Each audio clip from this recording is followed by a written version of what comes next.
Doctor साहब मिलेंगे क्या? मुझे दिखाना था। सर अभी थोड़ी देर में आएंगे, तब तक आप 500 रुपये देके पर्ची बनवा लीजिए। पर्चा? किस बात का पर्चा? सर की फीस है 500 रुपये। पर अभी तो उन्होंने मुझे देखा भी नहीं है, ना कोई दवाई गोली दी है, फिर फीस किस बात की? आप प्राइवेट क्लिनिक में पहली बार आए हो क्या?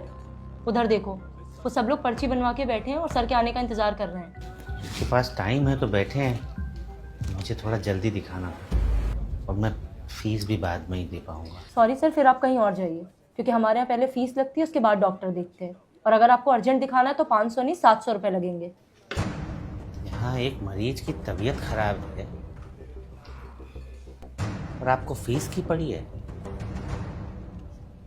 क्या बीमारी को लेकर आपकी कोई जिम्मेदारी नहीं?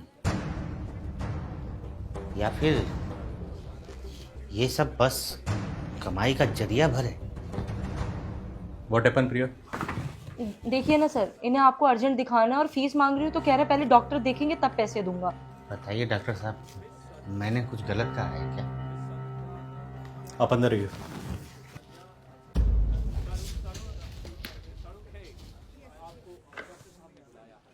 विपिन कौन है? मैं हूँ। अगला नंबर आपका है। बीपी बढ़ा हुआ है आपका, खाने पीने का ध्यान रखा करो। ये सर में दर्द इसीलिए था डॉक्टर साहब?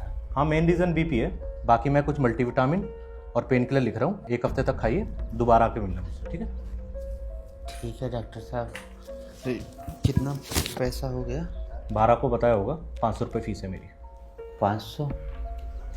पर हमारे पास तो 300 ही है डॉक्टर साहब, और 20 रुपया रिक्शा का घर जाने के लिए भी चाहिए होगा। जेब में 300 रुपये लेकर ट्रीटमेंट कराने चले हो और बाहर हंगामा मचा रखा था दुनिया भर का।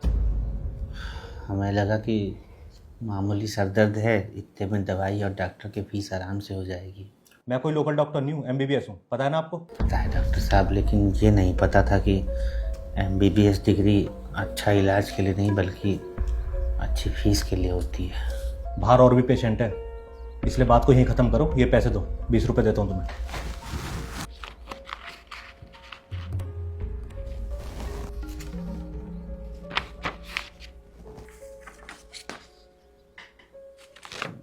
डॉक्टर साहब, ये दवा कितना का मिल जाएगा बाहर? बाहर मेडिकल स्टोर है, वहाँ जाके पता करो। नेक्स्ट। ये दवाइयाँ 850 रुपये के आसपास बैठेंगी, निकाल दूँ? डिस्काउंट कितना मिल जाएगा? ये कंपनी की दवाइयाँ भाई साहब, इसमें डिस्काउंट वगैरह नहीं होता। तो फिर रहने दो। वो घर के पास जन औषधि केंद्र है, वहाँ 20 से 50% तक डिस्काउंट मिल जाता है। ये लो, तुम चाहे कहीं भी घूम लो, ये दवाइयाँ हमारे मेडिकल स्टोर के अलावा और कहीं नहीं मिलेंगी आपको।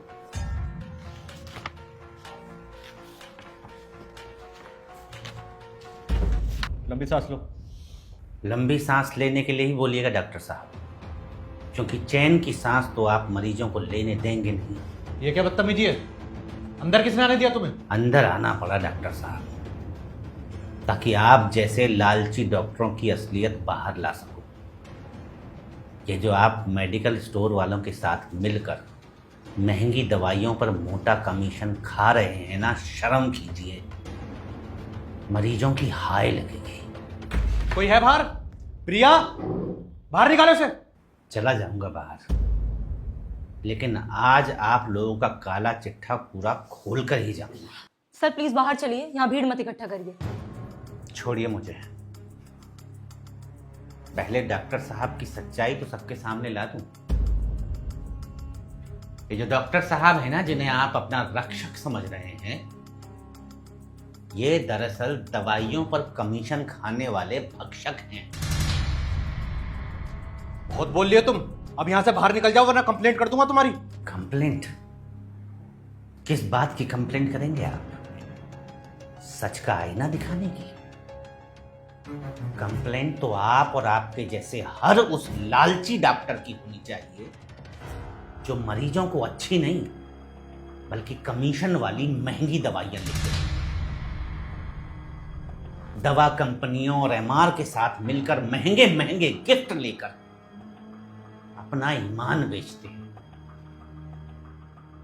मेडिकल वालों से साठ गांठ करके गरीब मजदूरों को महंगी कमीशन वाली दवाइयां बेचते हैं।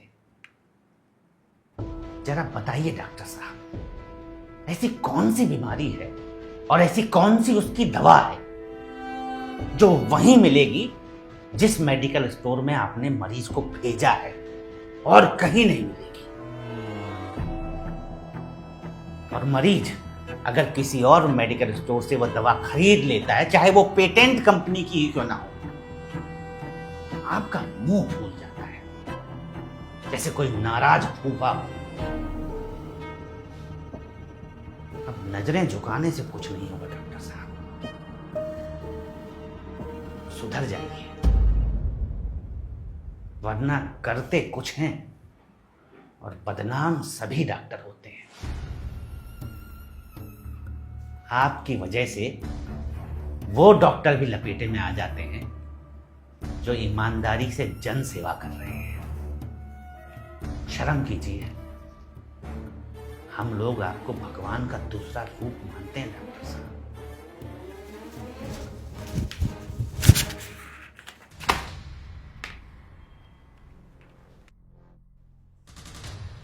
मैडम, हमारे पैसे दीजिए, हमें यहाँ इलाज नहीं करवाना।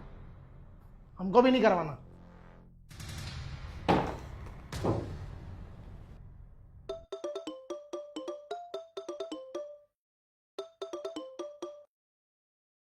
किरण मेडिकल स्टोर से बात कर रहा हूँ डॉक्टर साहब। ये कैसे कैसे पेशेंट भेज रहे हो आप? दवाइयों का रेट पूछ के वापस चले जाते हैं। क्या फायदा हुआ हमारा आपको आईफोन